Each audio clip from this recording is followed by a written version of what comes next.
ધંધુકા તાલુકાના ફતેપુરામાં પાણીના કનેક્શન મુદ્દે વિવાદ. ગ્રામજનોએ સ્માર્ટ હોમ રેસિડેન્સીને કનેક્શન આપવા સામે ઉગ્ર વિરોધ નોંધાવ્યો. અમદાવાદ જિલ્લાના ધંધુકા તાલુકાના ફતેપુર ગામમાં પાણી પુરવઠાના મુદ્દે ગ્રામજનો અને સ્માર્ટ હોમ રેસિડેન્સી વચ્ચે વિવાદ ઊભો થયો છે.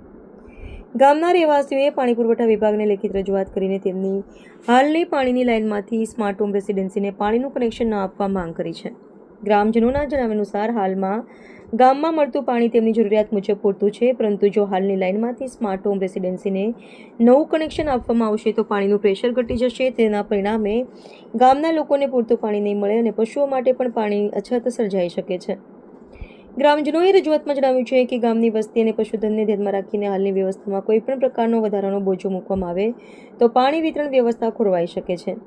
તેથી ગામના હિતને ધ્યાનમાં રાખીને સ્માર્ટ હોમ રેસિડેન્સીને અલગ અલગ વ્યવસ્થા હેઠળ પાણી પુરવઠો કરવામાં આવે તેવી માંગ કરવામાં આવી છે. વધુમાં ગ્રામજનોએ ચેતવણી આપી છે કે જો તેમની માંગણીઓને અવગણીને સ્માર્ટ હોમ રેસિડેન્સીને હાલની લાઇનમાંથી પાણીનું કનેક્શન આપવામાં આવશે તો ગામ લોકો ગાંધી ચિંધ્યા માર્ગે ઉગ્ર વિરોધ પ્રદર્શન કરશે, જેની સંપૂર્ણ જવાબદારી સંબંધિત વિભાગની રહેશે. આ મામલે પાણી પુરવઠા વિભાગ દ્વારા શું નિર્ણય લેવામાં આવે છે તેના પર ફતેપુર ગામના લોકોની નજર મંડાઈ.